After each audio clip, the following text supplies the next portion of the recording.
Tapi tunggu dulu, kita mau berbicara nih dengan tema kita pada hari ini, yaitu kemana parpol berlabuh. Tapi saat ini kita sudah kedatangan dua narasumber di sebelah Zani yang mungkin akan Zani kenalkan terlebih dahulu nih.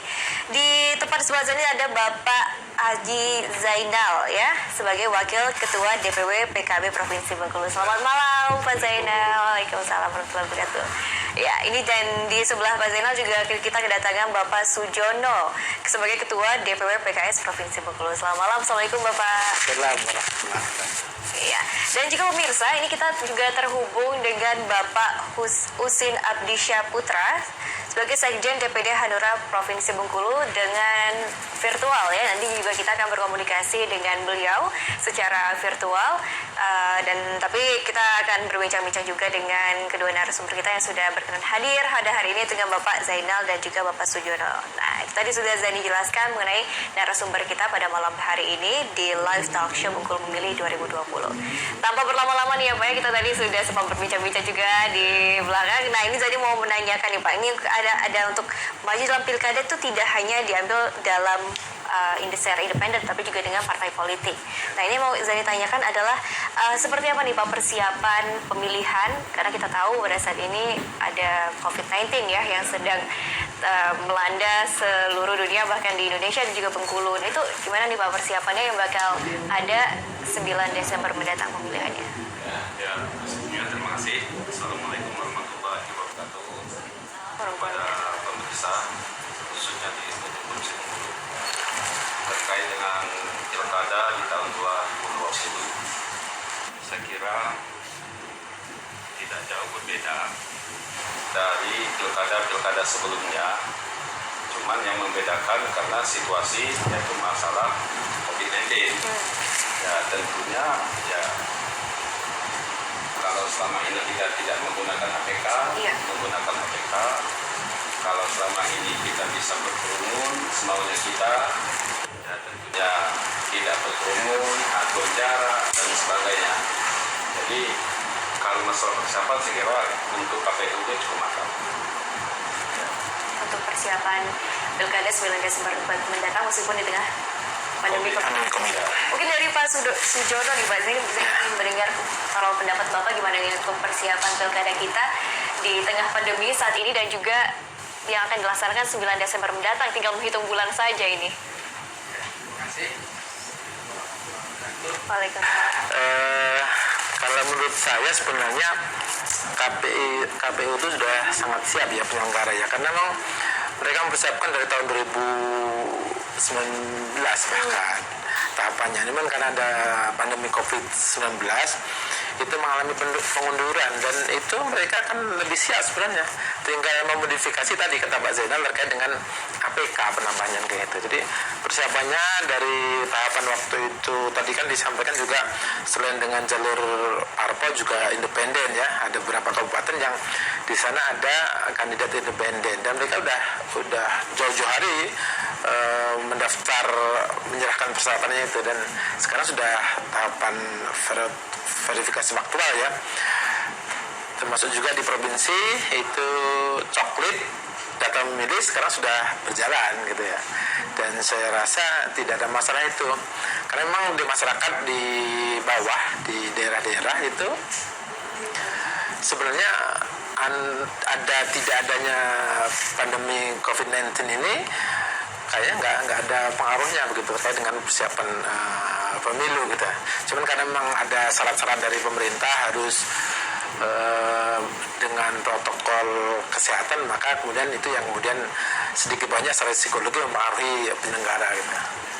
Oke, itu tadi tentunya memiliki sedikit perbedaan dari pemilu yang biasanya ya Pak ya, karena kita juga tadi yang Pak Zainal bilang menggunakan APK nih untuk pemilihan pilkada 9 Desember mendatang.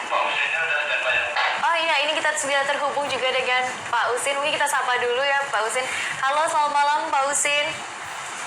Nah, ini beliau. Halo, selamat malam Bapak. Selamat malam, Assalamualaikum warahmatullahi wabarakatuh. Waalaikumsalam warahmatullahi wabarakatuh. Ya, ini pemirsa, kita sudah terhubung dengan Pak Husin Abdisyah Putra sebagai Sekjen DPD Hanura Provinsi Bengkulu. Ya, Pak Husin, tadi Zani dan Pak Zainal juga Pak Sujono membicarakan mengenai persiapan pilkada nih Pak Husin di tengah pandemi COVID-19 saat ini. Menurut Pak Husin gimana nih Pak persiapan pilkada kita yang bakal dilaksanakan 9 Desember mendatang meskipun di tengah pandemi COVID-19 saat ini? Mungkin Pak Husin bisa memberikan pendapatnya. Sepertinya penyelenggara pemilu kada kali ini memang harus bekerja ekstra keras. Yeah. Nah, yang pertama bagaimana menyelenggarakan demokrasi dan kedaulatan rakyat ini tanpa merusak azas-azas penyelenggaraan demokrasi, penyelenggaraan pemilu kada. Dan yang kedua, bagaimana penyelenggara pemilu kada itu tidak menjadi penyebab pertumbuhan peningkatan COVID-19 di Provinsi Bengkulu lah begitu ya. Ini yang menjadi beban berat buat untuk penyelenggara, baik itu penyelenggara, pengawas, pemerintah, kami juga di DPR, kemudian partai politik dan juga pasangan calon. Oke, ini Pak Husin sedang di mana nih Pak ya? Kalau boleh tahu Pak. Alhamdulillah saya masih di Semarang. Di Semarang. Oke, nih Pak Husin, yang Zani juga ingin bertanya tadi seperti yang kita tahu ya Pak ya, banyak sekali kandidat yang sudah bermunculan di baik pilkada gubernur maupun pilkada bupati. Nah itu menurut Pak Husin sendiri dari banyaknya pasangan calon, apakah sudah memenuhi kriteria dari yang masyarakat Provinsi Bengkulu inginkan ini Pak? Saya kira secara kualitas tokoh-tokoh masyarakat Provinsi Bengkulu yang mau mencalonkan diri itu sudah barang tentu sudah punya niatan untuk mengabdikan dirinya, kemudian mensedekahkan pikiran, waktu dan tenaganya kepada perkembangan Provinsi Bengkulu dan kabupaten kota ya, kota yang nggak ikut ya, kabupaten yang menyelenggarakan pemilu kada.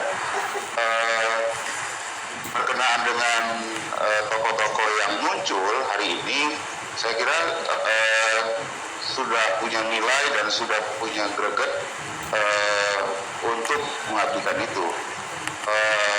Hanya tinggal lagi pemilu ini kan ada masalah-masalah administratif dan ada masalah-masalah election. Dua komponen ini yang harus dipenuhi kepada pasangan calon. Tidak cukup hanya dengan menebarkan baliho di mana-mana, kemudian senyum sana senyum sini, atau membuat dirinya sudah bekerja atau sudah ini, tapi pasangan calon harus juga memenuhi administratif sebagai calon. Jadi kalau sekarang ada beberapa kandidat tokoh-tokoh masyarakat Provinsi Bengkulu yang pasang baliho, nggak cukup dengan pasang baliho aja, tapi selesaikan dulu masalah administrasi dia sebagai calon. Ketika masalah administrasi ini sebagai calon, baru kemudian dia ditetapkan KPU menjadi calon dan bagaimana mereka meyakinkan bahwa mereka layak dan pantas dipilih oleh rakyat di Provinsi Bengkulu. Itu sebetulnya prosedural, administratif dan substantif yang harus dipenuhi semua calon. Iya, ini tadi yang Bapak bilang tadi betul sekali, untuk menyelesaikan administratif seperti yang dibutuhkan dulu ya Pak sebelum menyebarkan baliho untuk pemilihan. Nah ini mungkin Zani tadi ingin bertanya juga nih, menurut Pak Zainal gimana nih Pak untuk kriteria pasangan calon di Bengkulu baik untuk pilkada gubernur maupun bupati, apakah sudah memenuhi kriteria untuk masyarakat Bengkulu? Oke, yang pasti para bakal calon ya, baik itu di tingkat kabupaten maupun di tingkat provinsi, ini merupakan putra-putri yang terbaik. Ya. ya bagi masyarakat di tingkat kabupaten maupun provinsi. Itu. Yang kedua terkait dengan ya tadi disinggung juga oleh Pak Husin masalah baleho seperti itu. Saya kira penting juga. Kenapa penting juga? Karena banyak partai-partai politik ini yaitu salah satu indikator di dalam menentukan calon itu dengan yaitu hasil survei. Ya, jadi dengan beredarnya baleho, kemudian ada juga yang menggunakan atribut lain seperti kalender dan sebagainya. Saya kira cukup membantu juga. Ya, tidak salahnya. Apalagi karena tahapan kampanye itu belum, artinya pelanggaran belum ada. Belum ada pelanggaran. Jadi sah-sah saja kalau mereka ingin yaitu memperkenalkan diri, meningkatkan popularitas mereka yaitu di tengah-tengah masyarakat melalui yaitu alat-alat peraga seperti itu. Ya baik, ini tadi kan kita juga ada tahu ya Pak, kalau misalnya untuk maju dalam pilkada itu adalah dari jalur independen dan juga dari jalur partai politik ya Mas Sugiono. Nah ini mungkin untuk Pak Sugiono tadi bertanya nih Pak, kalau misalnya di partai politik kira-kira itu kriteria seperti apa nih Pak yang harus diseleksi dari setiap pasangan untuk maju dalam pilkada? Ya, kalau kami di PKS untuk kandidat yang akan maju itu dalam hal seleksinya kami melihat 3 hal. Pertama, bagaimana seorang bakal calon itu memiliki basis politik. Karena dalam rangka untuk maju itu dia harus memiliki dukungan politik. Siapa sih, perahu apa sih yang akan digunakan, itu yang pertama. Yang kedua, dia harus memiliki basis sosial. Seberapa besar dirinya dikenal atau popularitasnya, kemudian seberapa besar dia kemungkinan untuk dipilih atau elektabilitasnya, dan ini semuanya akan bisa diketahui dengan survei. Karenanya sebagaimana Pak Zainal sampaikan tadi, yang namanya masang gambar itu sesuatu yang disayang gitu untuk bisa dikenal masyarakat gitu. Kemudian yang ketiga, dia juga harus memiliki modal ini finansial gitu. Karena memang bagaimana dia kalau bisa bikin finansial untuk melakukan survei, untuk kemudian memasang baliho-baliho itu. Jadi dari 3 itu kemudian seseorang itu insya Allah nanti akan bisa berjuang memenangkan pertarungan di pilkada. Dan saya yakin kandidat-kandidat yang sekarang ini muncul itu sudah mempersiapkan 3 hal tersebut. Karena yang muncul ini sebagian besar adalah kepala daerah atau mantan kepala daerah yang muncul di tengah-tengah masyarakat dan di baliho-baliho ini. Jadi saya pikir mereka sudah mempersiapkan baik itu secara administrasi maupun juga yang lainnya. Ya, ini tadi yang Pak Sugiono bilang bahwa ada 3 kriteria nih Pak ya, basis politik, basis sosial, dan juga basis modal nih. Nah ini kemudian menyangkut juga ke pertanyaan kita selanjutnya untuk basis modal ini Pak, sebenarnya berapa sih budget yang harus dipersiapkan untuk pasangan calon, khususnya mungkin dari PKS dulu? Kita nggak tahu ya kalau berapa perlunya gitu ya. Tapi paling tidak ya untuk memenangkan itu dia memang butuh operasional. Bagaimana saksi, nggak mungkin saksi itu kemudian kita suruh masyarakat dan kemudian kita berikan pengganti dia bekerja gitu ya. Itu pasti dibutuhkan. Kalikan saja di Provinsi Bengkulu ini mungkin lebih dari 5.000 TPS. Itu kan membutuhkan modal gitu. Belum tadi sarana sosialisasi dengan baliho itu juga membutuhkan. Dan semuanya itu termasuk upaya pemenangan, bagaimana untuk transportasi, itu kan semuanya butuh. Karena namanya kandidat itu tidak bisa memenangkan dirinya sendiri. Nggak mungkin dia bisa menemui satu persatu keluarga atau rumah atau orang seperti Bengkulu ini gitu. Pasti dia memiliki tim gitu ya, tim pemenangan atau juga mungkin tim keluarga dan sebagainya. Itu juga semuanya membutuhkan finansial, sehingga tidak harus mungkin keluar dari konteks pribadinya kandidat, tapi juga mungkin ada dari keluarganya dan tentunya yang kemudian berkontribusi untuk upaya pemenangannya. Oke, jadi untuk dari PKS itu, kalau untuk PKB gimana nih Pak? Untuk masalah finansial itu? Jadi saya kira finansial ini relatif. Ya, relatif karena melihat daripada gerakan daripada seorang calon itu sendiri. Ya, tentunya sama dengan Pak Sujono tadi. Seorang calon ini tidak mungkin mereka bergerak sendiri melalui tim. Tim ini juga mempunyai operasional. Ya, dan pekerjaan tim ini kan sangat berat juga. Karena seorang calon tidak mungkin untuk menemui masyarakat secara satu persatu. Artinya pesan-pesan daripada seorang calon ini, visi misi seorang calon ini juga menjadi tugas daripada tim untuk menyampaikan kepada masyarakat. Yang kedua, tentunya pada hari H-nya ya menggunakan saksi. Ya, kalau di provinsi ini ada berapa? Ada 1.500 desa lebih. Ya, tentunya 5.000 sampai 6.000 TPS. Itu kalau untuk di tingkat provinsi. Di tingkat kabupaten saya kira rata-rata sudah di atas 250, 270 yaitu TPS untuk satu kabupaten. Jadi semuanya ini menggunakan uang semua. Ya, jadi masalah jumlahnya itu yang kita katakan yaitu relatif. Ya.